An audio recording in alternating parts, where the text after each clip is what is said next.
Thanks, everyone. I think we're going to open up now for questions from the audience. I think there's certainly as much experience and expertise in this room as on this table. So we'd very much like to hear questions from you. Try to keep them sort of to the point and try to. They don't have to be questions. They can be comments and perspectives that you guys might have from any of your work or just as interested onlookers. So we'll take them in groups of three, and they're obviously. Also mention who you are as well, if possible. So we've got one question, the gentleman here, one question here, and one question here for the first three. Thank you very much. Andrew Shepherd from ODI. Very wide-ranging discussion. Thank you very much. Lots of stimulation there. I would have expected to hear something a little bit more about some of the things that businesses can do perhaps slightly more directly in terms of improving the conditions for poor people. And just ask you for comments on 4 issues. Things which keep people poor. Discrimination, including discrimination in the labour market. You know, is there mileage in, I don't know, supporting governments on interesting new legislative initiatives, for example, helping to implement those? Insecure jobs. A lot of the jobs that particularly the poorest people have are highly insecure in the informal economy. Not only in the informal economy, also at the bottom of global value chains where they may be contracted in by labour contractors and so on. There are lots of things that you can do that governments can do to make those jobs more secure, largely in the sort of social transfer area. But you know, Andy Wales mentioned formalising the informal economy. In a sense, you're looking for increasing your formal market share in a largely informal economy. So I suppose that's another thing. But economists are very reluctant to talk about formalising informal economies because they're worried about the threat to jobs, the number of jobs. But anyway, making jobs more secure, I would have expected to hear something about that. Exploitation, perhaps not still a fashionable word, but we know it happens. Labour standards not being applied. Perhaps this is more true of national value chains than global value chains, but it depends. You know, what scope is there for extending the application of labour standards, either through voluntary means or through legislation and inspection and so on?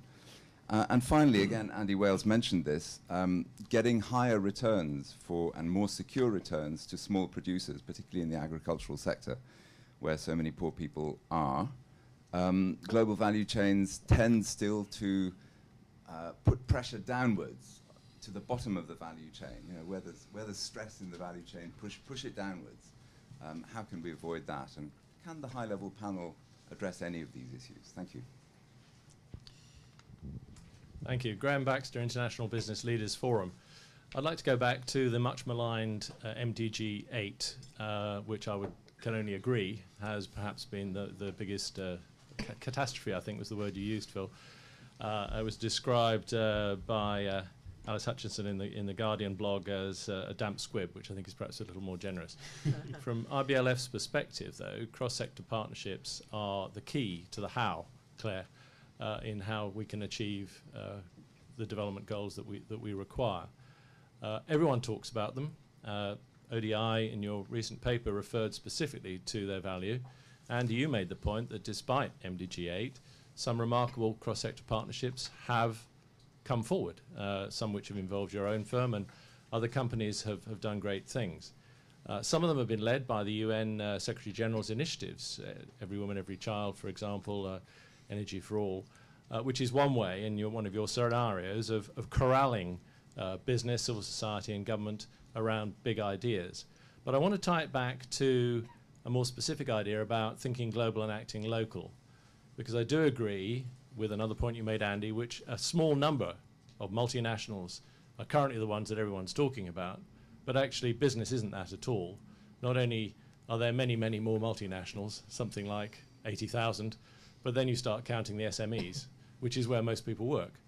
So how do we get that engine of business coupled up with this development agenda? And I think it has to be through local cross-sectoral networks where business, all business, government and civil society gets together.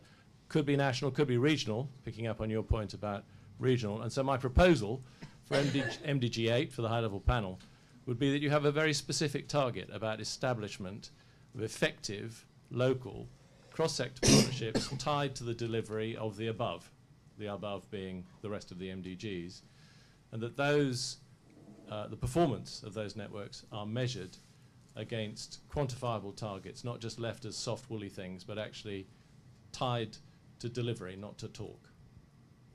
Thank you. One more question over here. Ida Horner from Ethnic Supplies. Something that stood out for me is to do with this idea of inclusivity. We have been looking at grassroots communities, especially in northwest Uganda, looking at to what extent do they understand or buy into the MDG agenda, and our findings were some of them had never even heard of this agenda at all. The other issue was the involvement of us as the diaspora. You know, as this conversation or agenda moves on, what plans are there to involve us as people that actually understand how these communities work, and what plans are there, if any, to you know, ensure that these goals are actually understood by the recipients? Yeah, and making the Gini coefficient understood might be interesting. Yeah. Okay, so let's come to them. Andrew Shepherd's question, looking at labour markets and issues around discrimination, job security. Graham Baxter's proposed solution for what a new MDG8 might look like with partnerships in country and regional contexts, and Ida's point about how do we improve dissemination of the understanding of the MDGs and the MDG debate to a wider audience. Anyone want to step in? Oh, okay. Go on, Claire. To some extent, I think there's an interesting kind of parallels between Andrew's question and Graham's, in the sense of, you know, if we're talking about a business having a bigger role this time, and there is a sort of, lots of people say that, what does that actually mean, and what do we try to do in terms of sort of disincentivizing the bad stuff and incentivizing people to do the good stuff, which are the sort of, to some extent, the kind of two halves of your questions. There are a number of different kind of ideas out there, none of them very well developed, despite the fact that lots of people are talking about the private sector in post-2015. That there is a shortage of content, I feel, on that.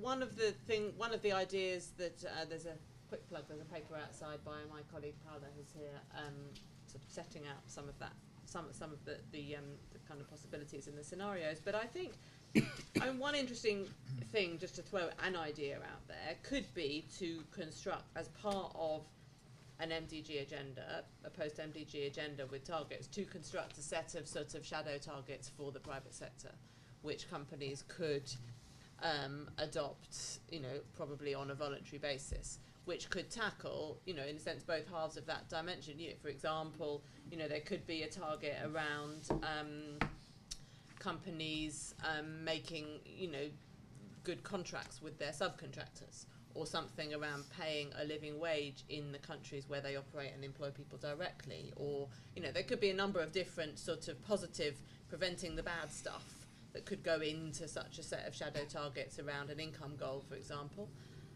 There could also be a set of sort of targets around delivery, and companies, you know, working with other groups, with governments, with NGOs and so on, in terms of delivering on some of the other health goals, education goals and so on. So you can imagine the construction of quite an interesting set of sort of shadow targets, whether they be defined by sector or across a whole range of companies that just by their existence would then encourage, for example, civil society groups to hold companies to account and to monitor companies against those targets, in a sense, whether or not individual companies had actually signed up to them. So you could see that the kind of galvanising and advocacy effect of having something like that could potentially be quite strong. That's one idea, which I think is worth exploring. Andy, looking at this question around discrimination in the labour market, job security and so on, obviously you guys are an employer in all of these countries. How sensitive do businesses have to be to issues around discrimination? How aware do they have to be of, say, ethnic issues in different countries? We know that one of the first things a company needs to know if it goes into a post-conflict country is don't employ all people from one ethnic group. You need to understand the history of the context and so on in your hiring decisions. Do you think that businesses are wise to this now? I mean, how does SAB Mill look at these kinds of issues in your countries?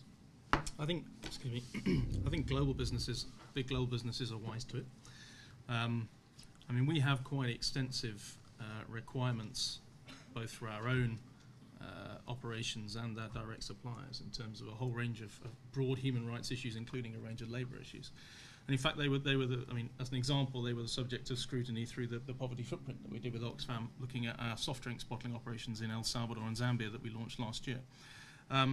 So I think what Oxfam found there, and obviously Phil may say anything, but I mean, it is actually some quite good standards in our plants in those places. The struggle that we found, and I guess it was a process that we learnt alongside Oxfam with, was the way that the power lies in different markets. So, for example, in soft drinks we buy a lot of sugar, and we found quite a big difference in the power dynamic between the sugar market in Zambia and the sugar market in El Salvador. So in Zambia, sugar's supplied subject to quite high tariffs, therefore you pretty much have to buy it nationally.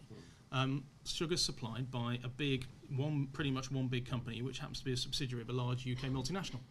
And actually, in the negotiation process, we don't have a huge amount of power. The standards we can argue for, and a whole range of other things, but in terms of setting price and stuff, and therefore how that gets passed on to workers, we don't have that much power. In El Salvador, it was fascinating because actually there are lots of very small sugar growers, and there are all sorts of health and safety challenges in particular in terms of sugar harvest and seasonal labour and everything there. And it's the mills who are the kind of principal power holders in the value chain. And so one of the things that I guess we learnt together through that was that even with one commodity in two countries, that where the power can lie and how that impacts labour rights can be very different. And so that's why I think ultimately we can kind of set global aspirations on this, but market by market, country by country, we need to work with a whole series of people who can help us understand how to meet those global labour standards, which we think should be held to. I mean, two other comments I wanted to make on the broad debate we're just having. One is that companies more and more are being encouraged by NGOs and others to get more involved in public policy debates, focused on the good that needs to be brought in society. So one of the things that happened through the CEO water mandate, which we were one of the founders of, a couple of years ago, was that a number of the NGOs who kind of advise on that started to say, come on, business, come to the table and start talking about the right to water, start talking about a range of these things that we need to engage government on. And so I think there is now more openness to big business and small business being involved in the local policy process without assuming there will be policy capture. But we do have to be careful how that happens. And one of the things I think that business has brought most recently in a range of different countries around that is an understanding of how different environmental resources connect around the water, food, energy nexus. The fact that different government departments, agriculture, water, energy, infrastructure, principally set their own strategies in a disconnected way. I facilitated a session in Mexico earlier in the year with the agriculture minister and the manager of the water utility from the previous Mexican administration, who both had brilliant 2020 visions which didn't talk to each other. And so how is it that we can actually and for a business operating in environments like that around the world, that's a challenge. So how is it that we can get government to set policy in a much more interconnected way that enables then issues of labour rights, environmental resource issues to be more fundamentally addressed? Thanks. Any other comments? If not, I'll move to the next question. Just a quick one. Yep. I mean, I do think this issue about the supply chains and the standards in them is a critical one, and it's interesting. I had a conversation with the International Trade Union Congress last week about some of this, and they were very clear that it's important that we have ILO standards, but ILO standards only say you've got the freedom to associate and to organise. It doesn't say that there's a need for companies to recognise trade unions and therefore have to negotiate with a collective body of workers. And I think unless you have that, you don't have the opportunity for workers necessarily to be able to claim their rights, to ensure that there's health and safety. It's fine having an audit in your factory every now and again, but that's one time every 6-12 months. If you've got a trade union in your factory, you've got people auditing health and safety all the time. So that those things are, I think, are vital. I think the other thing that's come out is that exploitation happens. We've got a number of companies like Tesco that have excellent labour standards in Europe, but down their supply chain it all falls to pieces, and there's a huge amount of need to clear that up. I'm not sure how much the high-level panel is going to be able to help with that, but I do think that there are ways and that these are important issues. The only thing I wanted to just say was I do think the idea of targets on cross-sectoral partnerships and their relationship to the outcomes that we would seek would be a really useful contribution. There are tensions in there which we need to be aware of. You know, on GAIN, the one on nutrition, the public-private partnerships on nutrition at the moment, you know, it's Nestle's there and it's got its fiduciary duty to maximise the return to its shareholders. Quite right too. That's the job of its management. That may not stand entirely at ease with the needs for governments to be able to make sure that they're getting the best for their infants and kids in child feeding programs. So it's a matter of making sure that those public-private partnerships do really have the power of a responsive, effective state to be able to ensure what it wants out of that, and that there's a fair negotiation around them. And what mustn't happen, I think, on MDG8 is any way that would replace some of the absolute necessities of what's necessary in terms of trade rules, for instance, over the next 20 years, particularly on intellectual property, particularly on now food security. The right of poor countries to have special safeguard mechanisms to prevent the dumping of produce in their countries, to prevent the sudden surges of produce into their country, which can destroy their smallholder agriculture. Thanks very much, Phil. So next round of questions, if anyone has comments. So we have one here, one over by the window, gentleman with the grey jacket, and one here. So we'll start over here, if that's possible.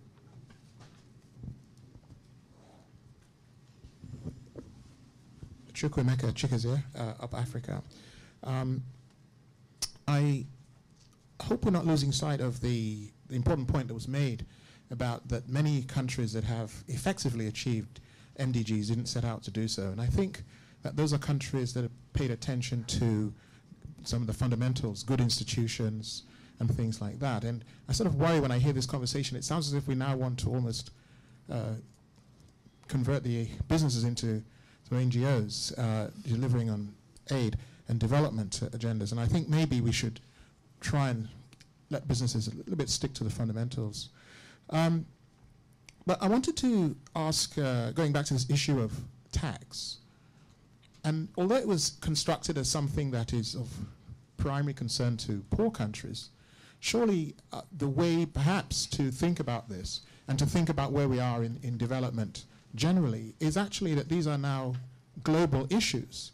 The issue of tax is one that developed countries are also confronting, and maybe there's a way of constructing this issue as one that has broader buy-in, that this country also needs to address the tax take and how we actually maintain the kinds of standards of living we want. Likewise with jobs. This is no longer something that you can just talk about in terms of developing countries. So might there be a way of addressing this in terms of looking at the politics of the post-2015, of actually saying we all need to be thinking about what opportunities there are for our young people coming onto the labor market, whether we're in OECD countries, developed countries, or developing countries. And perhaps there can be some consensus and a new way of constructing a language that is more realistic, because we have increasing inequality globally, not just in developing countries. So I just wonder whether this is something that you could perhaps turn your minds to. Okay. Just at the front here, the lady at the front. Oh, sorry, yep. Just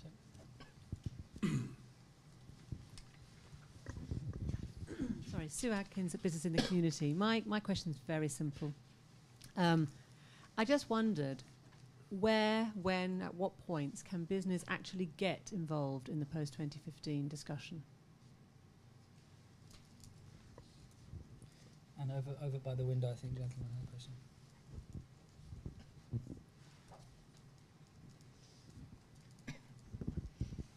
Rakesh Rajani from Twaweza, East Africa. One of the criticisms given for why the progress on MDGs has been uneven is that there hasn't been an effective accountability framework, particularly of governments to their own citizens. So my question to the panel is, do you buy that? How important is transparency and accountability in a post-2015 framework to achieving whatever goals are set? And if so, why? And what would be a sensible way of thinking about them? Would you have a separate goal? Would you have a cross-cutting goal? How would you sensibly think about transparency and accountability? Okay, good focused questions, that's helpful. So tax is a global development issue now, not just an issue for developing countries. Do we need to think more broadly about it? When can business get involved in the discussion? And how important are transparency and accountability in the delivery of these goals? Does anyone want to take any of these questions from the front?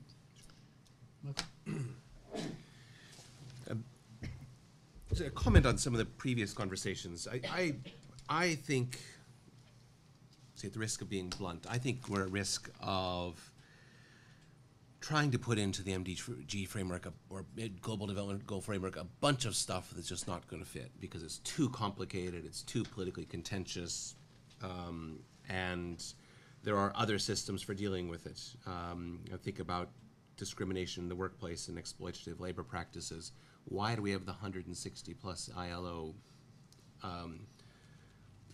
standards, conventions, if they're not going to deal with this?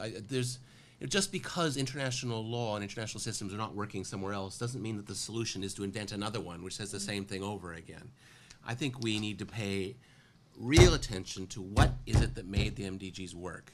And what made them work was that they were clear, they were sharp, they were focused, they were about things about which there was great consensus. And if we try to just put everything we care about into it, they're not going to work. So, I'm sorry to be so blunt about it, but I think we need to ask ourselves the questions. There are lots and lots of things which are really important, about which I care about passionately, about which we need to tackle internationally with concerted action. That doesn't mean they fit in the goals, necessarily. On these three questions, I think tax is one of those issues that the one thing that probably we could do with tax potentially in the MDGs is something about transparency and accountability. Tax is a very, very complicated subject. I don't see that featuring very strongly in the Global Development Goals, even though it is incredibly important. How does business get involved? Well, I don't know how business should get mobilized, but everyone is getting involved. I told this story to another audience recently. There's a gentleman who recently discovered my Twitter account who is lobbying for a global development goal on access to homeopathy. And he's kind of started a whole lobbying campaign to try to get this done. I'm not making fun of him. I'm just saying how diverse the range of interests are. So now is the time to get involved. ODI is producing a terrific set of papers, so read them, respond to them. But I think one of the things that business can bring is what are the kinds of, it's kind of what Andy mentioned earlier, what are the kinds of things that would really be useful to business? The Millennium Development Goals were drafted really for a bunch of development agencies, not really very much for business. And so we're very, very interested in hearing from business. What would good look like? Sorry to interrupt. Yeah. What's the method? How do you Oh, right. speak Sorry. to them? There is a web page. In fact, there are a couple of web pages which are set up for receiving that information. The high-level panel will have its own web page soon as well, but there's definitely a way into that. And listen, Rakesh's point, my personal view is that transparency and accountability is likely to be one of the big differences in the new framework. It's going to be very politically contentious, but looking ahead the next 15, 20 years, we're having a lot of new technology that enables accountability and transparency. A lot of the most powerful interventions have been in this area. I think there are two potential areas, Rakesh. One is we could potentially have a goal about what transparency and accountability can citizens expect from governments, but also from business elsewhere. And I think there's going to be a big role for transparency and accountability in tracking the commitments that are made in the future. And we're just on the cusp of entering a new era where there will be lots and lots of ways of tracking things, and which people expect transparency much more. And I think, you know, the goalposts on transparency are moving on a month-by-month basis, so I expect that to happen. It's happening at different levels around the world. One pitch for the Open Government Partnership, for those of you who haven't tuned into it, the Open Government Partnership is a global collaboration about trying to promote transparency in the purpose of promoting accountability. I think it's really potentially exciting. So I'll stop. I've been talking too long.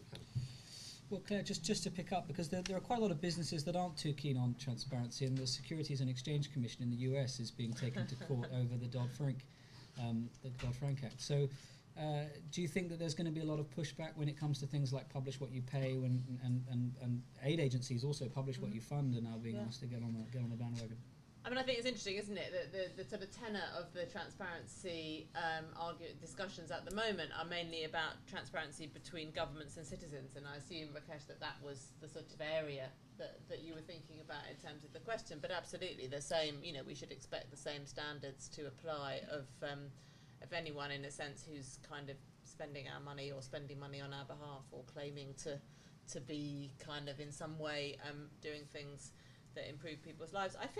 I mean, we've also recently just produced a brief on transparency and accountability, and I think what we have come up with is a number of. I mean, I think absolutely transparency and accountability are incredibly important. There is a great deal of really positive evidence in terms of improving outcomes.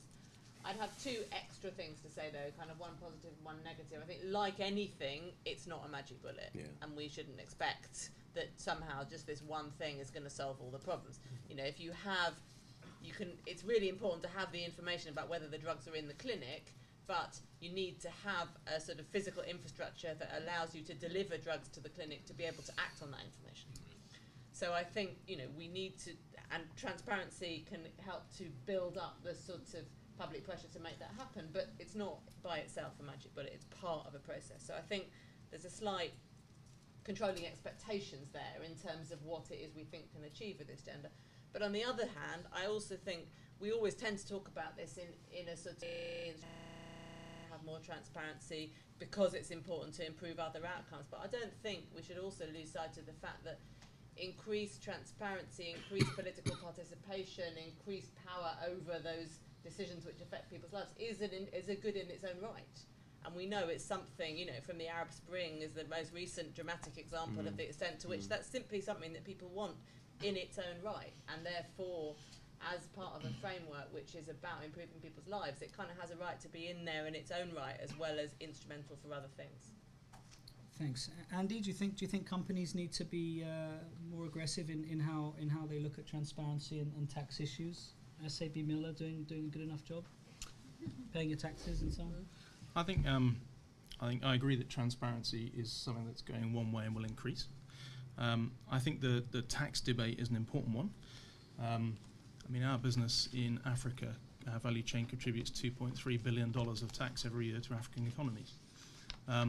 So I think that tax needs to, and within that, for example, actually in some African markets, a good chunk of that's excise tax. We've actually managed to arrange and engage with government to get a lower excise tax, but actually increase the overall excise tax take because of the way that actually improve the kind of modelling of the product and the taxation.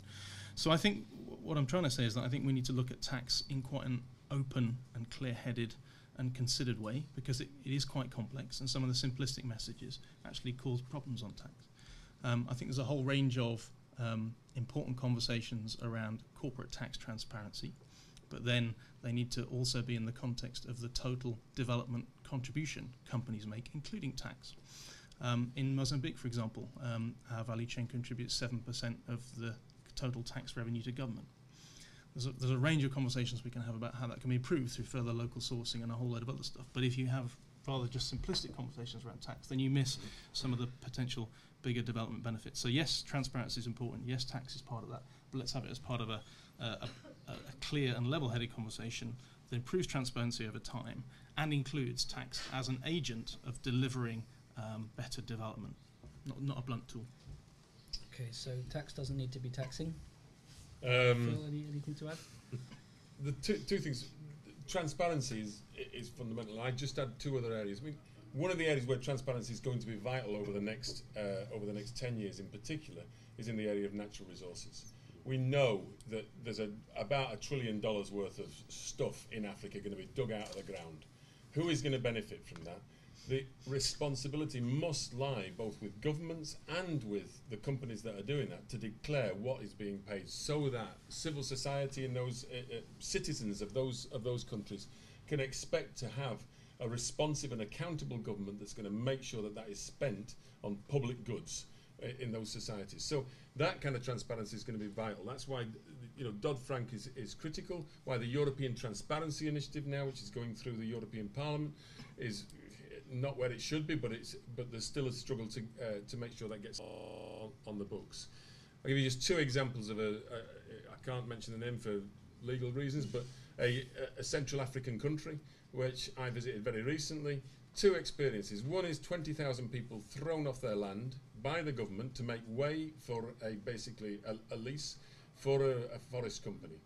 That situation, they have those 20,000 people that have been essentially immiserated, completely dispossessed of all their possessions, their homes burnt, the schools taken over for offices for the company.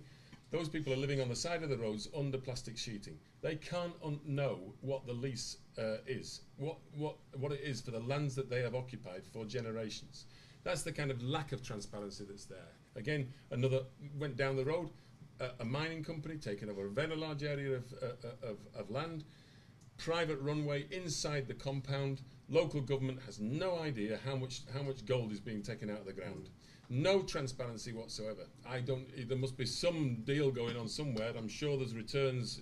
I trust that there are a wealth of returns to the country and to the state, but we just have no idea, and the local government has certainly no idea of that. So that's critical.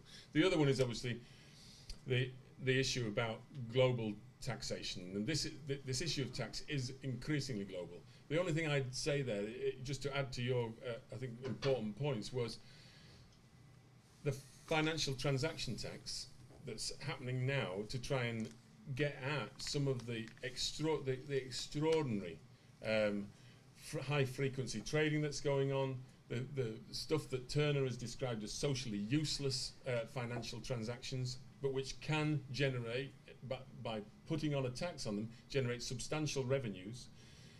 The interesting thing is that it's not that it's happening, the Robin Hood tax, but actually that 14 countries have come together to say, we're going to do this between ourselves, and we're going to apply this in Europe. What I hope is that the Africa Union, that the BRICS and others will start to do the same, so we can get, again, the kind of transparency around those ends, but also then the taxation that is potentially a very rich reward.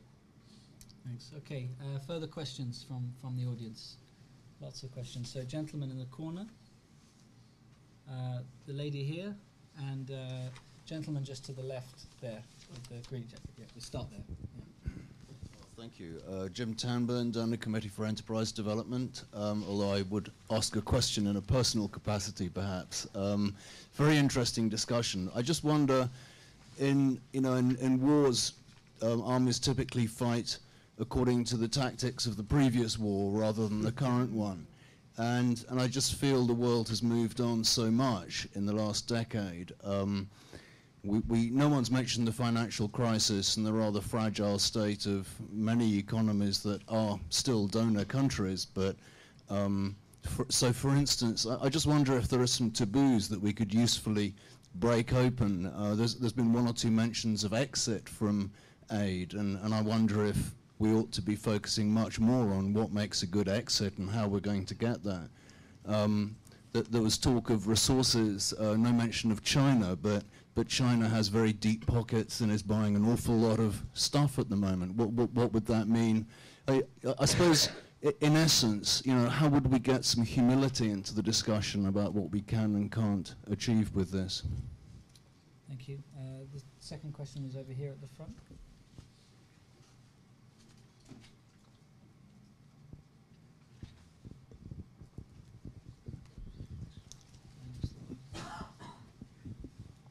Hi, I'm Claire Lee from the Budget Strengthening Initiative at the ODI.